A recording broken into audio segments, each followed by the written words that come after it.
നമസ്കാരം. ഭാരതത്തിൻ്റെ ആവനാഴിയിലെ വജ്രായുധങ്ങളിൽ ഒന്നാണ് ഇന്ന് പിനാക റോക്കറ്റുകൾ. ശത്രു കേന്ദ്രങ്ങളിലേക്ക് ആക്രമണം നടത്താൻ ഉപയോഗിക്കുന്ന ആയുധങ്ങളെയാണ് റോക്കറ്റുകൾ എന്നതുകൊണ്ട് ഉദ്ദേശിക്കുന്നത്. മുൻകൂട്ടി നിശ്ചയിച്ച ഒരു ലക്ഷ്യത്തിലേക്ക് പ്രയോഗിക്കാനാണ് റോക്കറ്റുകൾ ഉപയോഗിക്കുന്നത്. തുടർച്ചയായി റോക്കറ്റുകൾ ഉപയോഗിച്ച് ആക്രമണം നടത്തുമ്പോൾ ശത്രു സൈന്യത്തിൻ്റെ സൈനിക നീക്കത്തെ തടസ്സപ്പെടുത്തുവാനും അത് തകർക്കുവാനും സാധിക്കും. ഇന്ത്യ തദ്ദേശീയമായി വികസിപ്പിച്ചെടുത്ത Pinaka multi barrel rocket launching സംവിധാനം ഇന്ന് മറ്റ് രാജ്യങ്ങളിലേക്ക് കയറ്റുമതി ചെയ്യുന്നുണ്ട്. അമേരിക്കയുടെ ഹിമാർസ് സംവിധാനത്തിന് തത്തുല്യമായോ ബദലായോ കണക്കാക്കപ്പെടുന്ന സംവിധാനമാണ് പിനാക. അർമേനിയയിൽ നിന്നാണ് പിനാകയ്ക്ക് ആദ്യത്തെ ഓർഡർ ലഭിക്കുന്നത്. ഇപ്പോൾ ഫ്രാൻസും തങ്ങളുടെ സൈനിക ശക്തി വർദ്ധിപ്പിക്കുന്നതിൻ്റെ ഭാഗമായി നൂതന റോക്കറ്റ് സംവിധാനത്തിൽ താൽപ്പര്യം പ്രകടിപ്പിച്ചിട്ടുണ്ട്. ഫ്രാൻസുമായി ചർച്ചകൾ പുരോഗമിക്കുന്നു എന്നാണ് റിപ്പോർട്ടുകൾ.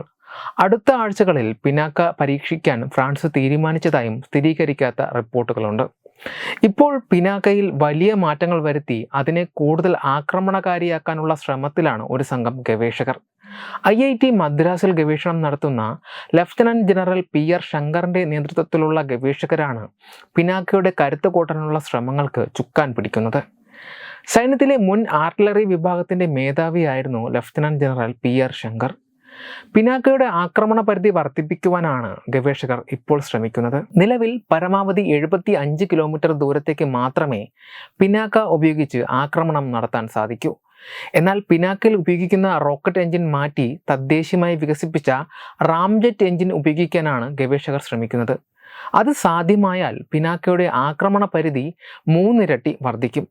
225 കിലോമീറ്റർ ദൂരത്തേക്ക് ആക്രമണം നടത്താൻ സാധിക്കും. എന്നാൽ റാംജെറ്റ് എഞ്ചിൻ ഉപയോഗിക്കുമ്പോൾ ഉണ്ടാകേണ്ട മാറ്റത്തിനൊപ്പം റോക്കറ്റ് ലോഞ്ചറും മറ്റും ഉപയോഗിക്കാനുള്ള സൗകര്യങ്ങളും കുറയാൻ പാടില്ല. ഇത് ലക്ഷ്യമിട്ടാണ് ഗവേഷണം മുന്നോട്ട് പോകുന്നത്. റോക്കറ്റ് എഞ്ചിനെ അപേക്ഷിച്ച് റാംജെറ്റ് എഞ്ചിൻ ഉപയോഗിക്കുന്നത് കൂടുതൽ മെച്ചപ്പെട്ട പ്രവർത്തനത്തിന് സഹായിക്കും.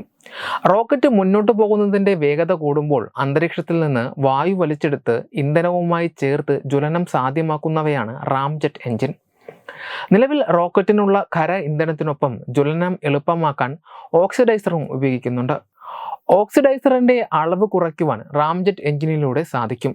മാത്രമല്ല, കൂടുതൽ ദൂരം യാത്ര ചെയ്യുമ്പോഴും റോക്കറ്റിൻ്റെ കാര്യക്ഷമത കുറയുകയുമില്ല. ശത്രു കേന്ദ്രങ്ങളിലേക്ക് കൂടുതൽ കൃത്യമായ ആക്രമണം നടത്തുവാൻ ഇത് സഹായിക്കും. അതുകൊണ്ട് തന്നെ ശത്രു കേന്ദ്രത്തോട് കൂടുതൽ സമീപത്ത് റോക്കറ്റ് ലോഞ്ചിങ് സംവിധാനം കൊണ്ടുവരേണ്ട ആവശ്യം വരുന്നില്ല. അതിനാൽ ശത്രുവിൻ്റെ ആക്രമണത്തിൽ നിന്ന് റോക്കറ്റ് ലോഞ്ചറിനെ സംരക്ഷിക്കാനും സാധിക്കും. എന്നാൽ റാംജെറ്റ് എഞ്ചിനെ പിനാകയിൽ ഉൾപ്പെടുത്തുവാൻ നിരവധി വെല്ലുവിളികൾ മറികടക്കേണ്ടതുണ്ട്. റോക്കറ്റിൻ്റെ ഘടനയിൽ തന്നെ മാറ്റം വരുത്തേണ്ടി വരും. പ്രൊപ്പൽഷൻ സംവിധാനത്തിലും മാറ്റം വരുത്തണം. മാത്രമല്ല, റാംജെറ്റിൻ്റെ നിർമ്മാണം ചിലവേറിയതാണ്. കൂടുതൽ കാര്യക്ഷമമായ ചെലവ് കുറയുന്ന സംവിധാനം ഇതിനായി വികസിപ്പിക്കേണ്ടി വരും. ലോങ് റേഞ്ച് റോക്കറ്റുകൾ യുദ്ധമുന്നണിയിലുള്ള സൈനികർക്ക് നൽകുന്ന മുൻതൂക്കം വലുതാണ്. ശത്രുനിരയെ ആക്രമിച്ച് അവരുടെ ശേഷി തകർക്കാൻ അത്യന്താപേക്ഷിതമായതിനാൽ ഗവേഷണവുമായി ഗവേഷകർ മുന്നോട്ട് പോവുകയാണ്. DRDO ആണ് പിനാക റോക്കറ്റ് സംവിധാനം വികസിപ്പിച്ചത്.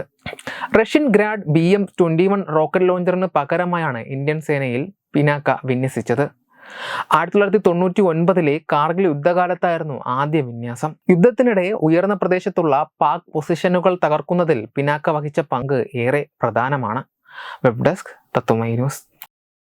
Powered by Jyotis. Realizing your dream home. Our ongoing luxury apartments projects are Crown near Karivattam, The Square near UST Global, White Manor near Aattugal Ambalathara, and Evergreens Luxury Villas near Tirumala. Call 90482 55599. Jyotis Building Promoters Private Limited, Thiruvananthapuram.